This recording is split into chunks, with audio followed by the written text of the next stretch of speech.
Welcome back to Seduce Me the Otome. Thank you for 10 views on my last video, which is unexpected because it was a very long video, so I thank you so much. I'm trying to be as quiet as I can because the family's still sleeping, but let's continue. Um, where were we? Okay. The table was filled with various foods from the whatever it is, selection of cuisines. One portion of the table was filled with elegantly plated Asian foods and other portions of yummy looking desserts. And there were yet more and more plates that I could possibly imagine. Oh, that's a lot of food, and it all looks so good. We hope you enjoy it, my sweet. Sweet me. That's enough, Erik. You're no fun, James. I don't need to be fun, Erik. Miss, please follow me. Okay. I didn't know what came over me, whether it was his politeness or maybe his power, but I couldn't help but take his offered arm. James seemed very kind and elegant, yes, intelligent. But aside from that, there were something that set him apart from his brothers. Not to mention he didn't really seem to hold much appreciation for them. Miss, I have to ask, why do you live alone? Oh, well, it's kind of a long story. I'm all ears if you wish to tell. To put it briefly, I just moved here today. That explains the luggage you brought in when you came through the front doors. By the way, we put your belongings in the room you were sleeping in. That seems to be the master bedroom, I believe. Thanks. This house is really big. I don't think I've even explored the entirety of the estate when I was a child. You lived here before? No, truth be told, this was my grandfather's house. I used to visit him all the time when I was younger. May I ask why you now live in your grandfather's house? He actually passed away yesterday. It was bequeathed to me in his will, and I was sent to live here whether I liked it or not. My condolences. It seems like you don't like the idea of living here. It's not that I don't like this house or that I don't have fond memories of being here. Just the implications that come with staying at this estate. It's kind of complicated to explain. How do you feel about it? I don't know. I certainly wasn't expecting that question, but in a good way. It was different from what I have heard this entire day at school. I appreciated the fact that he was willing to listen. I feel angry, sad, scared, and confused. It's hard picking out all the different emotions that I'm feeling right now. I wish I was stronger. You don't have to be strong. What do you mean? I understand that you're going through a difficult time, so it's okay to feel those emotions. You don't have to be strong at all. Thank you. Are you all right? There seems to be a small bruise on your cheek. Oh shit, he noticed. He caught me off guard with that comment. I thought no one would have noticed something as small as that. Oh, I'm fine. He stopped and leaned in close, a bit too close for comfort, or maybe it was just me, inspecting my face. He was really quite tall, having to bend over so much just to look a bit at me straight in the face. It was hard to look at him, especially when he was so close. After a few seconds, he straightened up and began walking again. Well, if you're having any problems, I'm always here to listen. God, you know what? I like him the most so far. He a gentleman. And God, I love gentlemen. It's really kind of you to offer that. My pleasure. Here's your seat. Let me get your chair for you, lovely lady. And then there's him. Oh, Erik was very charming, and his smile pulled at my heart. Yes, it did.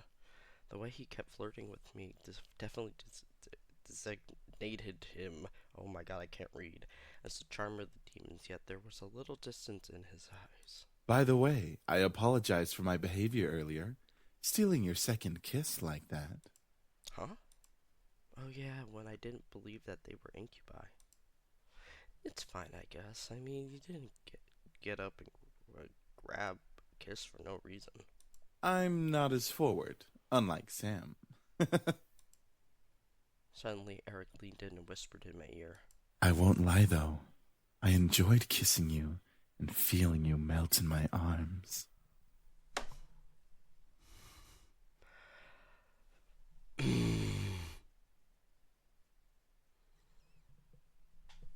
1 second.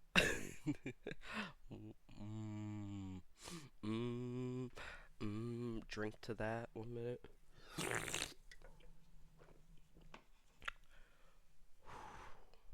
I'm calm.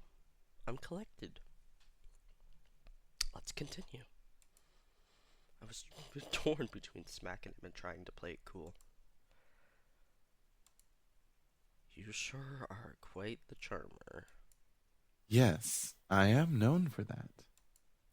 As much as I do appreciate the constant compliments, you don't have to keep talking to me like that. Like what? He batted his eyelids as if he had no idea what I was talking about, and I couldn't help but laugh. Well, like you're trying to get into my pants half the time. I can assure you, I'm just a lover of beautiful women. And men? And men? Please say men, too?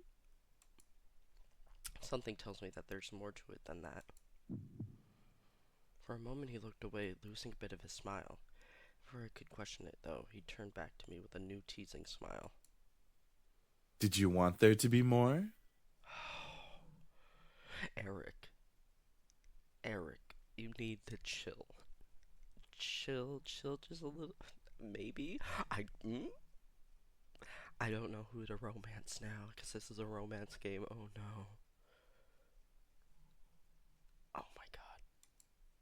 I didn't want him to hit him, but I didn't know how to react, so I couldn't look at him. He merely chuckled again in my ear. Sorry. You just look so cute when you're blushing. Shh. I felt my face heat up simply from his words. I then felt Erik take my hand and kiss it gently. Oh my god, you lover boy. I hope you'll enjoy dinner, however, my dear. Oh my god. I drew my attention back to the dishes. I was both intrigued and slightly scared of the amount of food they made. Seeing my expression, Erik leaned forward and proudly smiled, gestured to all the dishes with a dramatic sweep of his arms. I made almost all of the dishes myself. Oh, and he can cook too. Oh, okay. Lover boy, and he can cook. Humorously enough, Matthew looked at him with a shocked expression as if he was betrayed. His face changed instantly to that of a frown. And I'm the Queen of the Nile. What's that supposed to mean? Me, you, and James did the work together, dummy. It's you, James, and I, Matthew. Oh my god. Little boys will always make mistakes. Matthew looked at James in disbelief, probably for siding with Erik, and he annoyedly swiveled back to Erik to confront him. I'm not a little boy. I'm barely a year younger than you. Well, you certainly don't act like it. What was that laugh? Ha, ha, ha, ha. Really couldn't help but laugh. Matthew seemed very much like a kid. He was adorable. However, I couldn't help but feel like, in a way, he was much more mature than the others, especially Erik. Huh? Is something funny? No, it's nothing at all. Thank you for the meal, all of you. Oh. You're welcome, miss. Such a well-mannered young lady. Beautiful inside and out. Anything he say, just...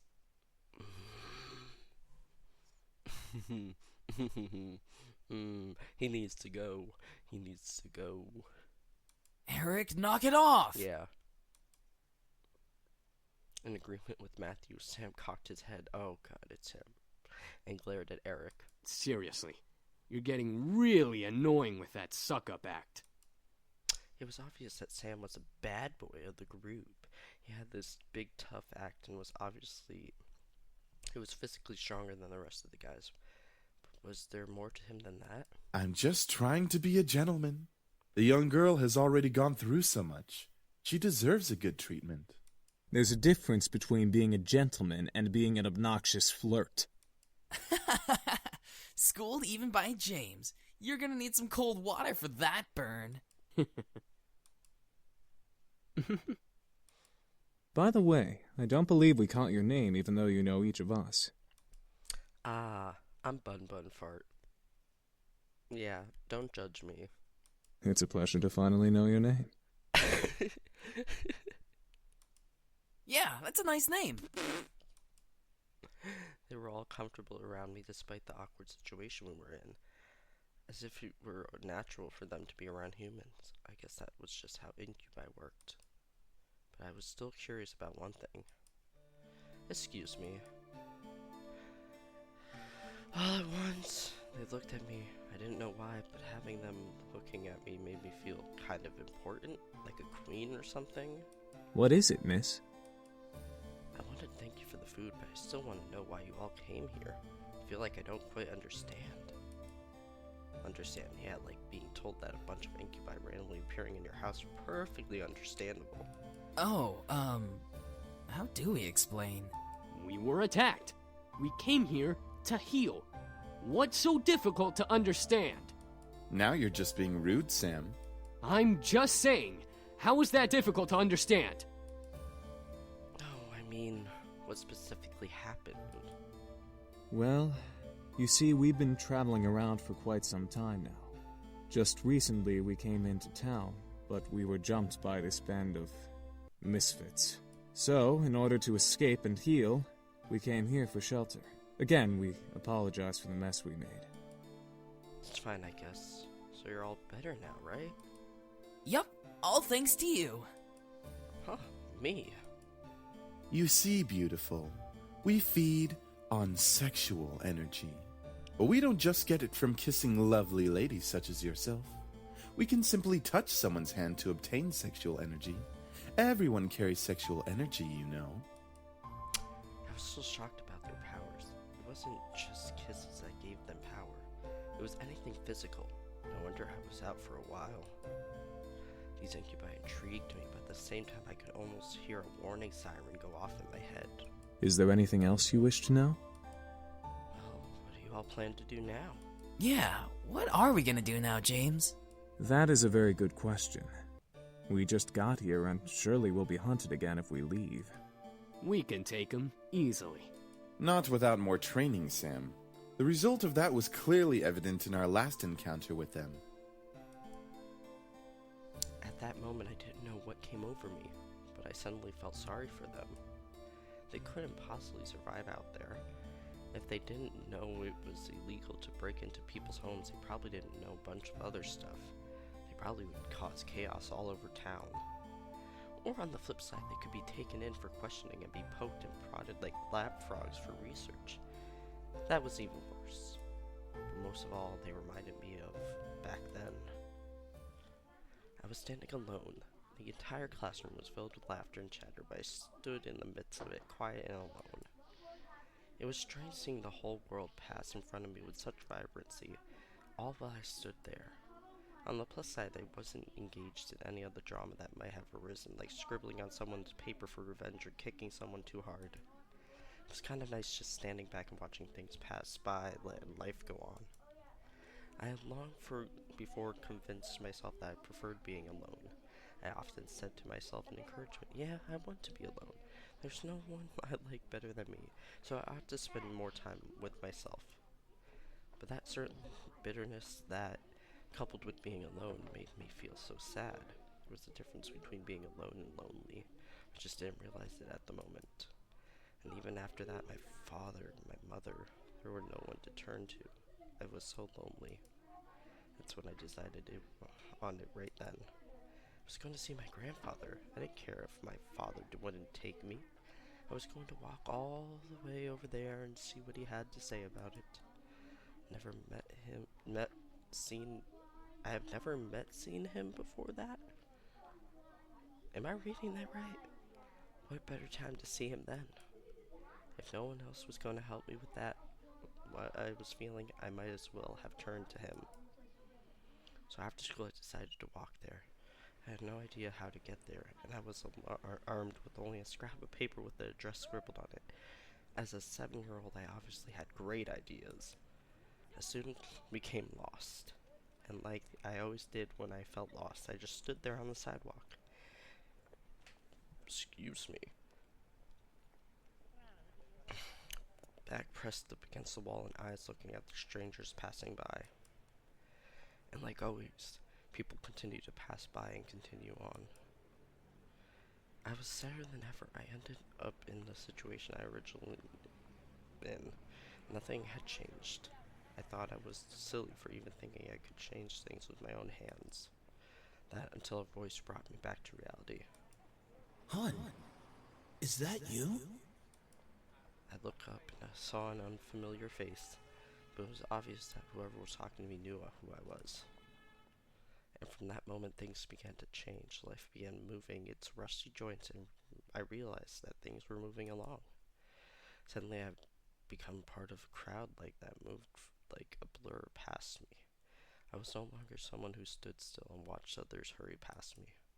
Life has changed. I had changed. Because the very person who found me that day was my grandfather.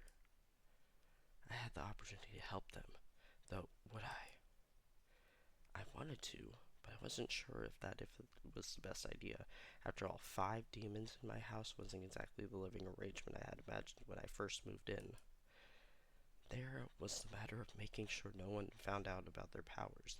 Thinking about them as lab rats made my stomach queasy.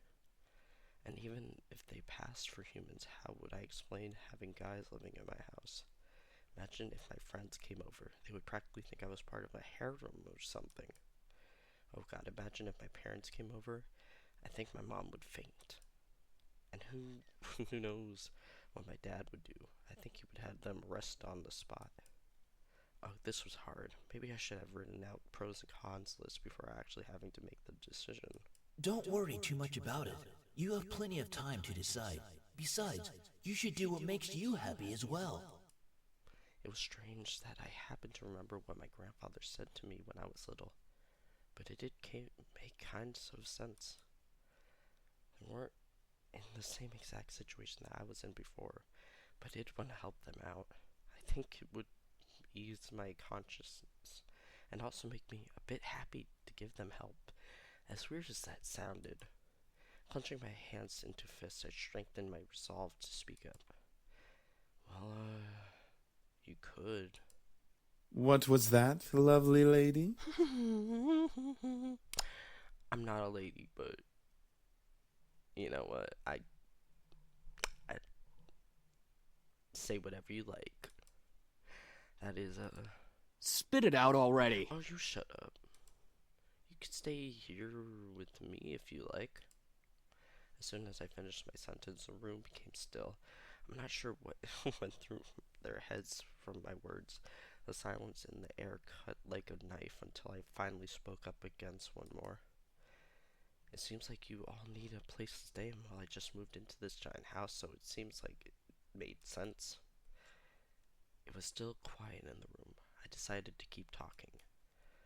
If you would like to stay here, though, there are 2 things I need all of you to follow. Yes? First of all, you can't use your powers to deliberately do something that might harm me or any guest that comes over. Well, save for enemies, but you get the drift. That sounds reasonable. Second, you have to help me with any errands around the house. This place is kind of big, so yeah. That is a generous offer, miss. Are you sure that would be okay? We don't wish to burden you any more than we already have. It's alright, really. I mean, I just started living here myself, so I would appreciate some help around the house. A wonderful idea. We'll live here and train while helping you with the house. Servants for the lovely princess. What? Are you serious? Haha, suck it, Sam. Shh, be quiet, Sam. I haven't slept in a bed for days. They all seem to like the idea, except for Sam, because he's a bitch. And hey, I didn't really hate the idea either, even if they were incubi. It would be interesting having 5 guys help me with taking care of the house, given that they would follow the rules that I've just laid down. Grr, fine, but we're not staying here forever. Only until we can beat up that group of punks. I think that is a reasonable time limit for our stay. Yes, this is awesome. Also beautiful. If you need a bedfellow. Yes. Erik, knock it off. I was happy that they agreed. Maybe it was because I wasn't going to be lonely for a while. Maybe it was because they all needed help and I wanted to help people was fulfilled. Whatever. Fuck reading. I would never be sure. So what are we waiting for? Let's celebrate and dig in! Finally, I'm starving. Instantly, Matthew and Sam began to stuff themselves with food on the table. I noticed James' eyes twitching in irritation, so I stifled my incoming laugh. Really, you two? You're both acting like pigs. Oh, let them have a little freedom, James. It's not like we've eaten recently either. I'm sure they've been starving. Still, that's no excuse for stuffing their faces like backyard swine. I almost couldn't hold it in.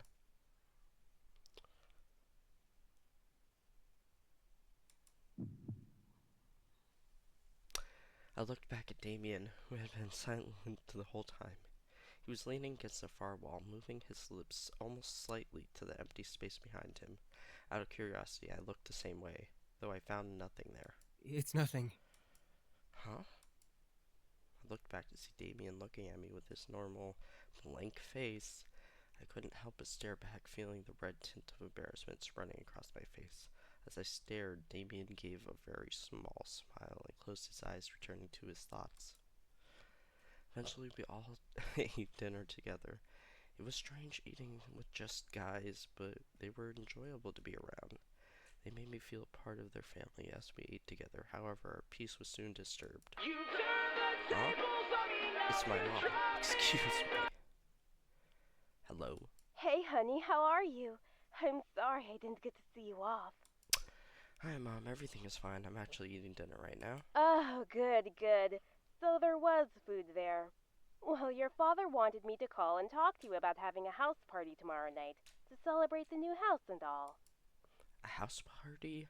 Tomorrow night? So soon? Okay, we're gonna end it there. At a house party. Why are we having a house party?